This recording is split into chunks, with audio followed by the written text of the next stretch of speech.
Ya, oke. Kali ini kita mau membahas tentang hubungan antara kecerdasan intelektual dan gangguan jiwa. Di beberapa artikel kemarin saya sempat membaca sedikit artikel di Hellodoc, Hello Sehat, di Suara, dan beberapa artikel. Dari situ saya mendapatkan data bahwasanya orang yang memiliki kecerdasan intelektual tinggi itu memiliki kerentanan 4 kali memiliki gangguan jiwa, yaitu bipolar khususnya. Nah, daripada orang-orang yang memiliki IQ sedang dan rendah, artinya di bawah 130 IQ-nya. Sebut saja seorang pelukis jenius yaitu Vincent van Gogh yang mengakhiri hidupnya dengan bunuh diri, atau Charles Darwin yang mempopulerkan teori evolusi. Nah, ternyata dia itu mengidap fobia atau OCD, yaitu Obsessive Compulsive Disorder. Model lainnya yaitu seorang pakar matematika yang juga seorang ekonom, pemenang Nobel, nah yaitu Jonas. Nah, ternyata dia juga menyandang schizophrenia. Jadi, apakah semakin jenius seseorang itu, mereka itu akan semakin rentan dalam hal gangguan jiwa? Nah, saya akan hadirkan penelitian-penelitian lain selain di atas tadi. Ada juga sebuah penelitian yang diterbitkan oleh British Journal of Psychiatry yang di dalamnya menjelaskan bahwasanya anak-anak dengan prestasi akademis yang gemilang, yang tinggi, yang baik, nah ternyata 4 kali lebih rentan mengalami gangguan bipolar daripada mereka yang prestasinya biasa-biasa saja. Penelitian serupa juga diterbitkan oleh The American Journal of Psychiatry yang menjelaskan bahwa peserta penelitian dengan IQ tinggi juga lebih rentan mengalami gangguan bipolar. Begitu juga terdapat sebuah penelitian yang disitu melibatkan responden sebanyak 3.715 orang. Nah, kemudian dilakukan uji kegelisahan, depresi, autisme, dan ADHD.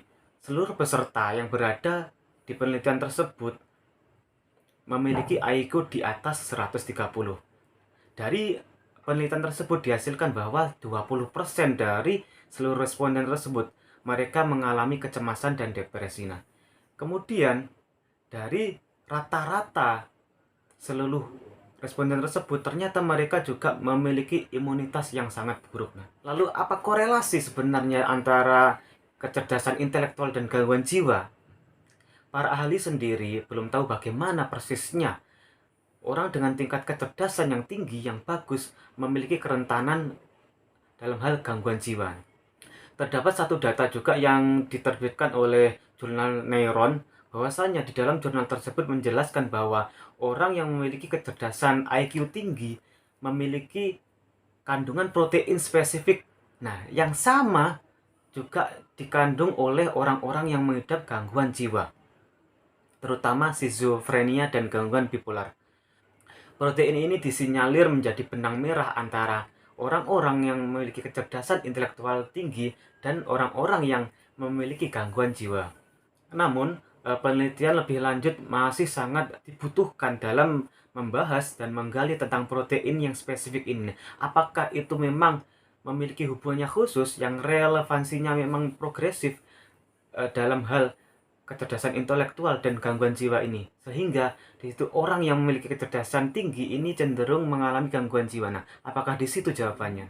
Kemudian saya juga mendapatkan data dari seorang tokoh yang bernama Dr. Nicholas Padiatakis. Nah, teorinya ini nggak kalah menarik dari teori-teori sebelumnya. Nah, bila diamati dari teori ini, Dr. Nicholas ini mencoba untuk klasifikasikan, mencari kesamaan antara orang-orang yang memiliki kecerdasan intelektual tinggi dan orang-orang yang mengidap gangguan jiwa. Nah, dia mengamati bahwa tokoh-tokoh yang jenius dan juga orang-orang yang mengalami gangguan jiwa, nah, mereka itu mempunyai satu sifat yang sama. Nah, apa itu sifat yang sama? Ya, mereka cenderung canggung dan menarik diri dari lingkungan sosialnya. Ini mungkin saja diakibatkan oleh gangguan kejiwaan yang diidapnya pada orang-orang yang schizofren atau bipolar. Bisa kita renungi juga, nah, manusia dalam hal sosial ini adalah sebuah keniscayaan. Mereka diciptakan hidup berdampingan serta bersosialisasi dengan manusia lainnya. Jadi, memang ada banyak bagian otak manusia yang bertugas buat menjalankan fungsi sosial ini. Nah, Jika bagian-bagian otak yang mengatur fungsi sosial ada yang tidak bekerja, otak jadi punya sisa atau ruang yang tidak digunakannya. Sebab itu, di orang-orang yang jenius dan kreatif, fungsi otak mereka buat berpikir, berkonsentrasi, serta memecahkan masalah, problem solving, nah mereka itu lebih leluasa. Karena memang dalam otaknya itu hanya berkonsentrasi pada intelektual saja, sehingga hal emosional, spiritual itu lebih dikesampingkan. Sebab itulah mereka bisa lebih menggodok ide-ide briliannya serta mewujudkannya dengan baik. Misalnya, pada bentuk karya seni, sastra, butir-butir pemikiran politik, atau inovasi dalam hal teknologi terkini. Tetapi, sekali lagi, teori dari Dr. Nicholas Pediatrictis ini masih perlu diuji lebih akurat lagi, lebih terkini lagi, dan diupdate kebenarannya. Nah, dari sini, apakah memang kecerdasan seseorang itu mampu membuatnya gila atau bisa mempengaruhi kerentanannya dalam hal gangguan jiwa? Memang terdapat aneka macam faktor yang bisa menyebabkan seorang itu mengalami gangguan jiwa. Entah sebab gen yang diturunkan oleh leluhurnya dulu dari orang tua, kakek, atau di atasnya. Nah, atau mungkin gangguan cedera pada otaknya, atau pernah mengalami hal-hal yang traumatis, atau penyalahgunaan zat-zat alkohol atau narkotika. Nah, sebab itu belum bisa disimpulkan bahwa kecerdasan intelektual yang tinggi ini membentuk orang menjadi gila atau mengidap gangguan jiwa bipolar atau schizofren. Keduanya memang saling berkaitan, namun hingga saat ini pakar masih terus mengkaji kaitan tersebut lebih jauh.